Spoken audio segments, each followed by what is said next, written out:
Me, Priyanka, is describing the topic the lymphatic system. In lymphatic system, we are discussed about lymphatic vessels, lymph node in the previous videos. Today we are discussing about spleen.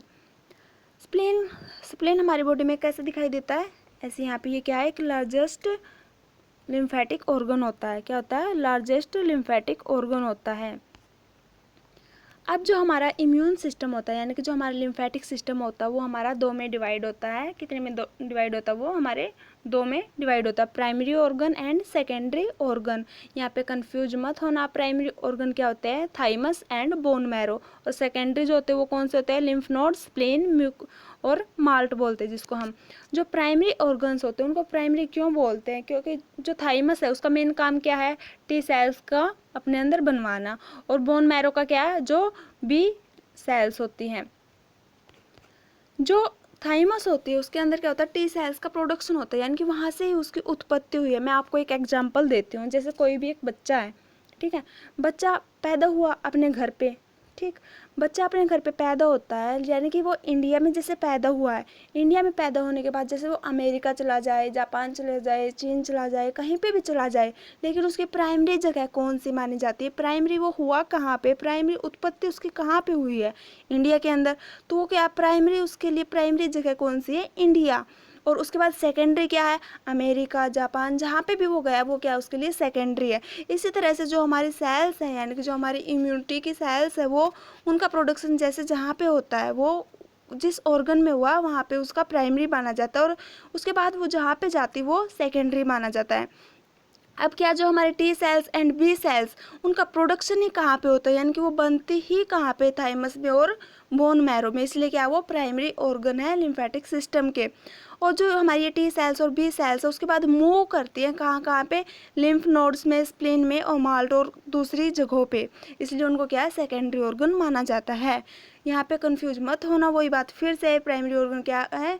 जहाँ पे उनकी उत्पत्ति हुई, जहाँ पे वो बने हैं. सेकेंडरी ऑर्गन क्या है? जहाँ पे वो बाद में मूव करते हैं और वहाँ पे जाके फिर वो क्या है? इम्यूनिटी प्रोवाइड करते हैं, किसी भी एंटीजेंस के अगेंस्ट वो लड़ते हैं वहाँ पे.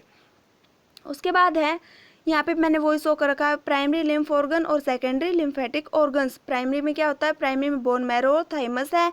ये क्या, ये ऐसे वो साइट है जहाँ पे क्या है? ये सेल्स वहाँ पे बनते हैं, ठीक है, वहाँ पे बनते हैं. और सेकेंडरी में क्या है? वही इम्यून रिस्पॉन्स के लिए वहाँ पे बाद में जाते हैं, ठीक है. उसके बाद आज का हमारा टॉपिक है स्प्लेन. स्प्लेन क्या होता है? स्प्लेन देखो, अगर हमारी बॉडी में उसको देखते हैं तो वो क्या है? इस तरीके से हमें सोता है, जैसे यहाँ पे मैंने आपको रेड कलर में आपको शो अप कर रखा है.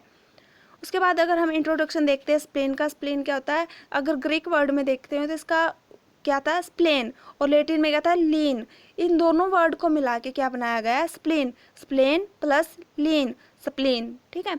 is a lymphatic organ connected to the blood vascular system, is act as a filter for blood and play an important role in the immune response of the body. इसमें क्या कहता है कि जो spleen होता है वो क्या है? लिम्फेटिक ऑर्गन होता है, जो किससे कनेक्ट होता है? ब्लड वेस्कुलर सिस्टम से, यानी कि जो आर्टरीज और वेन्स होती है वो इसके अंदर जाती है. यहाँ पे डायरेक्ट लिम्फ नहीं आता, यहाँ पे क्या ब्लड के थ्रू क्या है? लिम्फ वहाँ पे जाता है, लिम्फ वहाँ पे मूव होता है ब्लड के थ्रू, ठीक है. जो ब्लड वेसल्स होती है, यानी कि स्प्लेनिक वेन और स्प्लेनिक आर्टरी के थ्रू वहाँ पे जाते हैं, और वहाँ पे फिर उसकी प्यूरिफिकेशन होती है, फिल्ट्रेशन वहाँ पे ब्लड की होती है. और इस तरह से वहाँ पे जो भी T cells and B cells है वो अपना रोल प्ले वहाँ पे करते हैं. उसके बाद क्या? पोजीशन. स्प्लेन की पोजीशन कहाँ पे होती है? देखो मैं आपको आगे दिखाती हूँ. स्प्लेन की पोजीशन इस तरीके से होती है. यहाँ पे क्या कह रखा है कि स्प्लेन लाई ओब्लिकली. ये क्या? तिरछा होता है. ओब्लिकली कैसे? तिरछा. देखो मैंने यहाँ पे शो भी कर रखा है कि ये क्या है? ओब्लिक है, तिरछा है एक तरह से. Along the long axis of the 10th rib. ये कहाँ पे होता है? जो 9th 10th 11th रिब होती है, कौन सी? 9th और 11th रिब होती है, दोनों के बीच में. कहाँ पे? 9th और 11th जो रिब होती है दोनों के बीच में ये प्रेजेंट होता है. क्या है? जो 9th और 11th रिब होती है उन दोनों के ये बीच में प्रेजेंट होता है. देखो यहाँ पे मैंने शो भी कर रखा है, जो 9th और 11th है, यानी कि 10th रिब के आसपास ये प्रेजेंट होता है.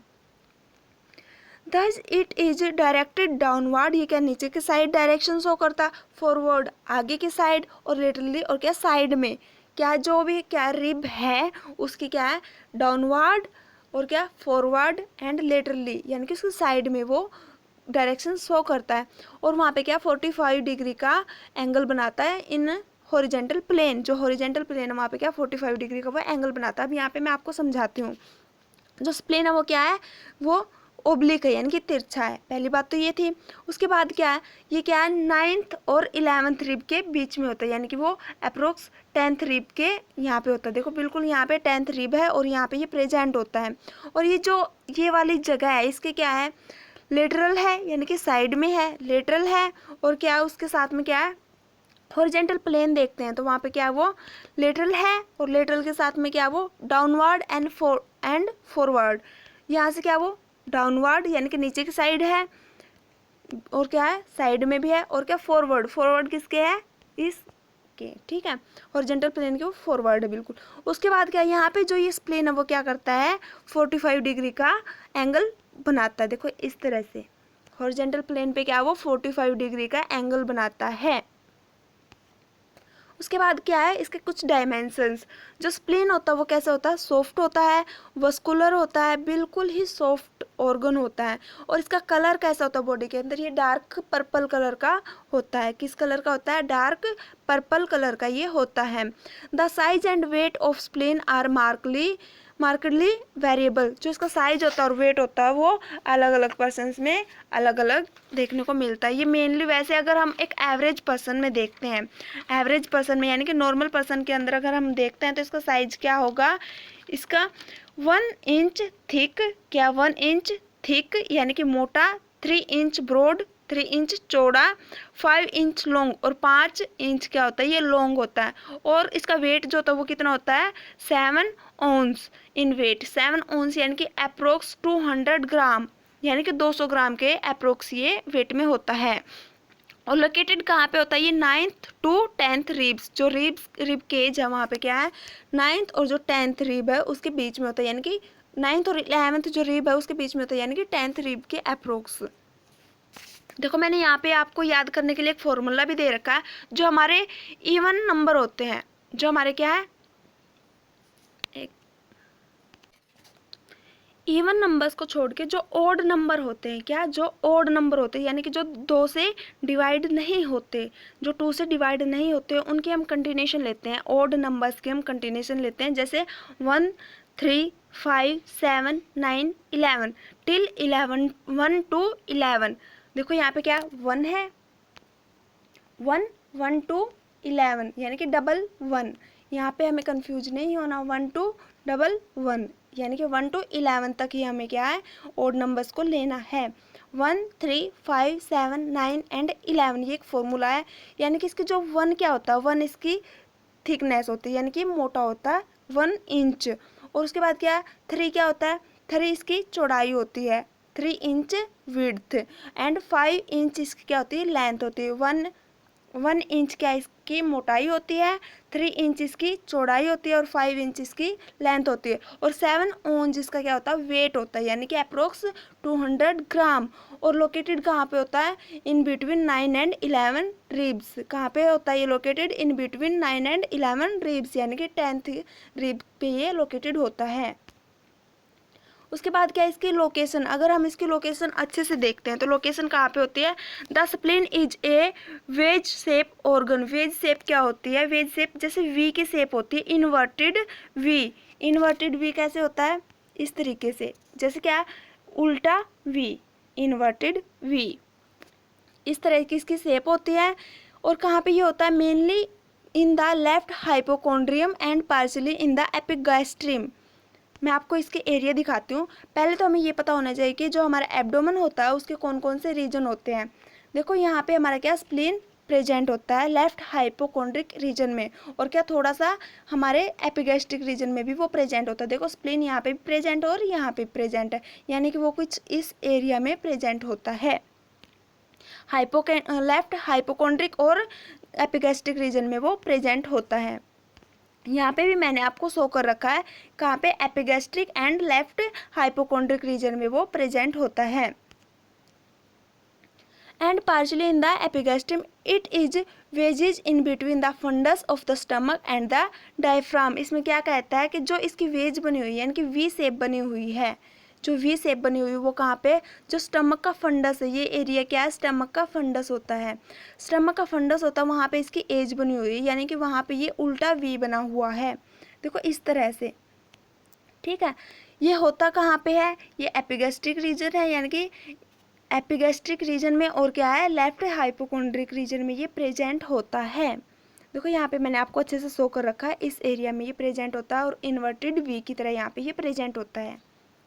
और क्या है, the spleen lie against the diaphragm in the area of rib 9 to 11, यानी कि जो स्प्लीन होता है वो कहाँ पे होता है, डायफ्राम जहाँ पे होता है, डायफ्राम के अगेंस्ट, यानी कि डायफ्राम के जस्ट अगेंस्ट, उसके अगेंस्ट होता है, in the area of rib 9 to 10th और 11th, यानी कि 9th और जो 11th रिब होती है उसके बीच में, यानी कि अप्रोक्स 10th पे, और ये डायफ्राम के जस्ट अगेंस्ट होती है जहाँ पे हमारा डायफ्राम होता है। उसके बाद ये रीजन है, ये तुम्हें याद होने चाहिए, और भी जगहों पे काम आएंगे। उसके बाद है structure of lymph, structure of spleen, ये क्या स्प्लीन का स्ट्रक्चर जो आपको बुक में भी ड्रॉ करना है।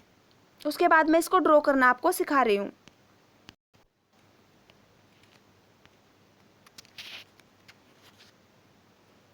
हम इसको कुछ इस तरीके से ड्रॉ करेंगे।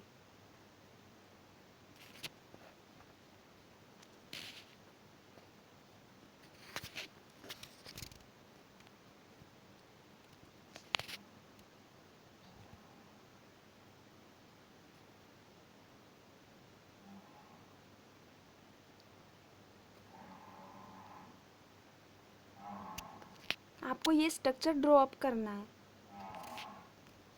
यहाँ पे वाइट पल्प है,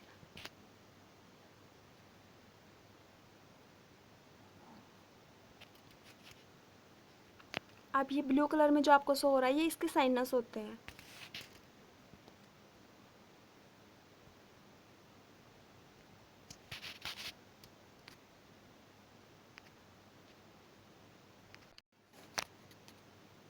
अब मैं आपको यहाँ पे दिखाती हूँ कि इस स्ट्रक्चर के अंदर क्या क्या है।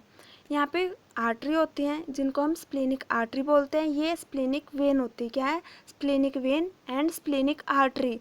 उसके बाद क्या है, यहाँ पे सेंट्रल आर्ट्रियोल्स, यानी कि आर्टरी की जो ब्रांचेज हैं, यहाँ पे क्या आर्टरी की ब्रांचेज सेंटर के अंदर, तो उनको क्या बोलेंगे, सेंट्रल आर्ट्रियोल्स। और जो ये यहाँ से शो हो रही है यहाँ पे क्या है, स्प्लेनिक आर्टरी, और नीचे ब्लू कलर की जो वो क्या है, स्प्लीन वेन, स्प्लेनिक वेन।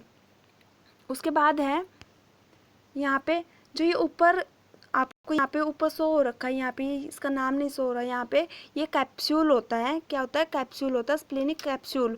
और यहाँ पे क्या होता है, ट्यूबरकुलाई, ट्यूबरकुलाई वही बात है जैसे क्या लिम्फ नोड के अंदर था। और उसके साथ में क्या है, यहाँ पे कुछ टिश्यू होते हैं, जो टिश्यू होते हैं वो कौन कौन से होते हैं, लिम्फेटिक टिश्यू होते हैं। उन लिम्फेटिक टिश्यू को हम क्या बोलते हैं, मार्जिनल जोन, या फिर जो ये होते हैं, देखो यहाँ पे क्या है, ये जो येलो कलर में आपको शो हो रखा है, यहाँ पे क्या लिम्फेटिक टिश्यू होता है जिसको क्या है, लिम्फेटिक सीट बोलते हैं, क्या बोलते हैं, लिम्फेटिक सीट बोलते हैं ऑफ लिम्फेटिक टिश्यू।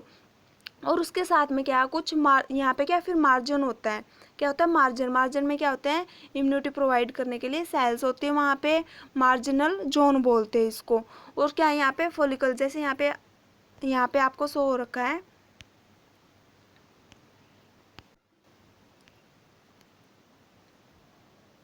यहाँ पे आपको शो हो रखा है कि क्या है, मार्जिनल जोन, यहाँ पे क्या मार्जिन है तो उसको क्या बोलेंगे, मार्जिनल जोन। और जो यहाँ पे ये शो हो रहा है, ये क्या है, फॉलिकल है, क्या है, फॉलिकल, जो कि जो मार्जिनल जोन होता है, और जो देखो मैं आपको यहाँ पे शो करती हूँ, यहाँ पे क्या है, मार्जिनल जोन है, और उसके नीचे क्या है, उसके नीचे क्या है, पेरी आर्ट्रियोलर लिम्फेटिक सीट। यहाँ पे क्या होती है, लिम्फ, जैसे स्ट्रक्चर में मैंने बनाया था वहाँ पे क्या है, लिम्फ टिश्यू होते हैं, और वहाँ पे जो लिम्फ टिश्यू होते हैं उन्हीं को क्या बोलते हैं, लिम्फेटिक सीट, क्योंकि यहाँ पे क्या पूरी पूरी एक सीट कवर हो रखी है एक मार्जिन जोन के नीचे, ठीक है। तो उसको क्या बोलते हैं, प्री आर्ट्रियोलर, क्योंकि क्या ये आर्ट्रियोल से चिपकी हुई लिम्फेटिक सीट होती है। और क्या उसके बाद क्या कुछ और टिश्यू होते हैं जिनको क्या फॉलिकल बोलते हैं, फॉलिकल इस तरह से शो अप कर रखे हैं। ठीक है। और जो ये तीनों को मिला के जो होता है वो क्या होता है, वाइट पल्प होता है। क्या होता है, वाइट पल्प होता है, जो कि स्प्लीन के अंदर 25% पाया जाता है। स्प्लीन के अंदर 25% क्या पाया जाता है, वाइट पल्प। इसी तरह से इस साइड में क्या है, रेड पल्प होता है। क्या होता है, रेड पल्प होता है। जो रेड पल्प होता है वो किससे मिलने से बनता है, देखो पहले क्या थे, यहाँ पे साइनस है, साइनस के थ्रू क्या है, एक्सचेंज वहाँ पे हो रहा है। तो यहाँ पे क्या कोड है, और क्या वेनस साइनस है, उसके बाद कलेक्टिंग वेन है, उसके बाद कलेक्टिंग वेन क्या है, स्प्लीन वेन में जाके मिलती है। कोड, कोड के बाद क्या है, वेनस साइनस, वेनस साइनस के बाद क्या है, कलेक्टिंग वेन, कलेक्टिंग वेन किस में मिलती है, स्प्लीनिक वेन में। और ये प्रोसेस वहाँ पे चलती रहती है, ठीक है। तो क्या है, जो वेनस साइनस है, क्या है, जो वेनस साइनस है, वेनस साइनस प्लस कोड, ये दोनों क्या है, रेड पल्प। इन दोनों को मिला के क्या बनता है, red pulp. Red pulp spleen के अंदर 75% पाया जाता है। रेड पल्प जो वो क्या है, स्प्लीन के अंदर 25% पाया जाता है।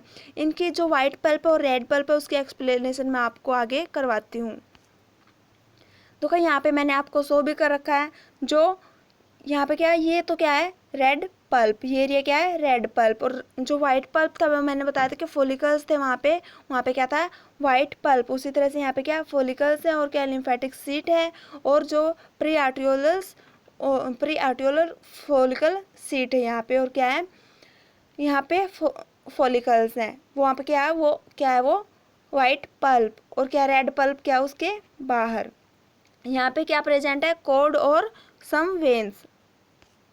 उसके बाद यहाँ पे मैंने अच्छे से शो कर रखा है कि जो वाइट पल्प होता है उसका मेन काम क्या होता है।